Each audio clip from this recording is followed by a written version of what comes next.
You are listening to the Novel Writing Podcast, episode 193. I'm your host, Colleen Mitchell. Grab a cup, cozy up, and let's get to writing. Today we're going to talk about some common mistakes authors, usually new authors, make when naming their characters. And I've fallen into some of these traps too, so don't feel called out.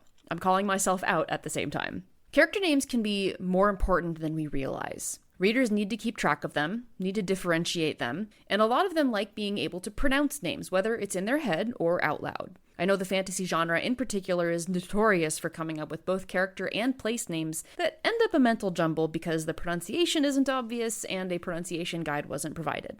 Not to say you have to provide a pronunciation guide, but if you did, readers would be a lot happier with names that are a bit harder to figure out. So here are the top issues with naming characters that I've experienced both firsthand and with my clients. Number 1, too many names start with the same letter. This is number 1 because it's the one I'm guilty of the most with my Pendragon characters. Silly me thought it would be cute for literally everyone in the Pendragon family to have names that start with the letter A. And I got away with it with 4 characters before Haley made me change the name of someone who would have become the 5th.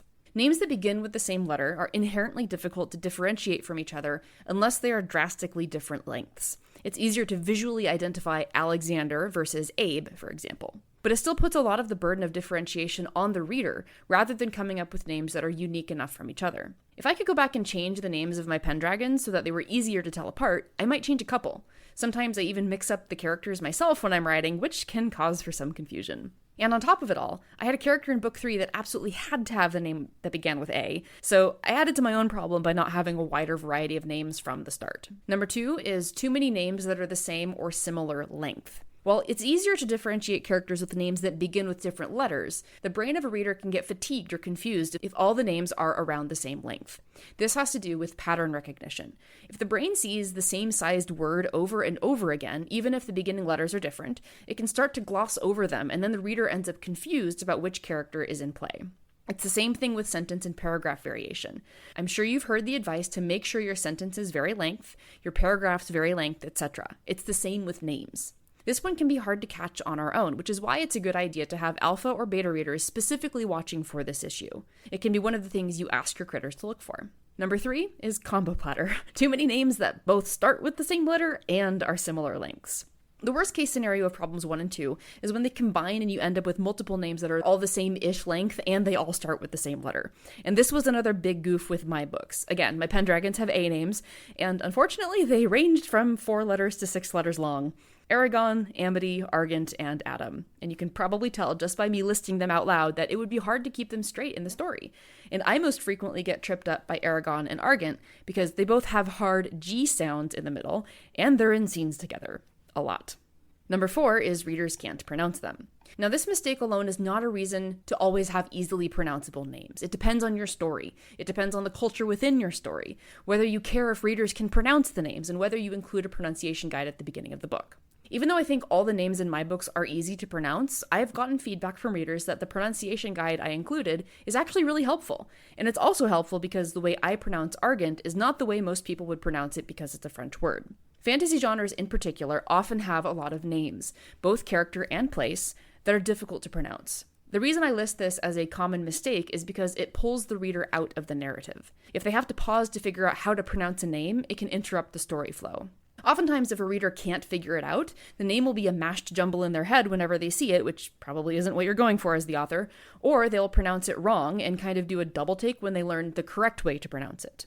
I understand that this one is probably going to get pushback, especially from fantasy writers, but I'm not saying don't do this. I'm saying make it easier for your reader with a guide or by a character asking for the pronunciation in the book itself. After all, even J.K. Rowling had to instruct readers on how to pronounce Hermione by having Viktor Krum in the 4th book, Goblet of Fire, mispronounce it so much that Hermione had to correct him. That was a great way of instructing readers without putting a pronunciation guide, but it was a response to readers mispronouncing the name for 3 whole books. Number 5 is names that are too generic or forgettable. How would a reader hang onto a character named Bob Smith or Sally Jones? What sets them apart from a character like Harry Potter, or Bilbo Baggins, or Jack Reacher, or Elizabeth Bennet? Part of the reason we remember characters is because of their unique, uncommon, or unusual names. Names that dig into reader brains and make nests for themselves and are easily associated with a book or a series or a world. Of course, it helps for those characters to be involved in memorable stories, but names are a big part of the battle. If your cast, especially your main cast, have names that could hit the top 10 list for most common names, maybe consider making them more memorable. And if you don't, then that character's personality has to do that much more work for the reader to hold on to them. And number 6, names that don't fit the setting or the culture. Did you know that the name Tiffany is actually from a Shakespeare play? But if you wrote a historical fiction novel set in the 1500s, you would get hammered by readers if you had a character named Tiffany, because the modern reader simply doesn't associate that name with that time period. If you're writing a historical fiction novel set in the 1800s of Australia, research names from that period, from that place. Would it make sense for the name in your head to exist at that time? If you're writing a fantasy novel, you've got a lot more leeway because, hey, you're the author, but readers like it when things like names fit together. And if you're writing a hard sci-fi stories with aliens and stuff, then maybe don't have the alien's first name be Richard, unless it's a comedy.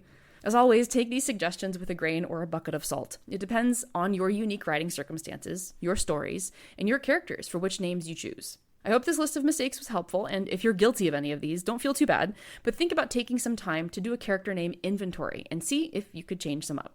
That's it for today's episode. Thanks for joining me, and remember, the first draft is supposed to be garbage. The Novel Writing Podcast is a production of Colleen Mitchell Writes. For more writing resources, including Curios, Tally Inc. author services, and the 60-day novel writing challenge, check out the links in the description.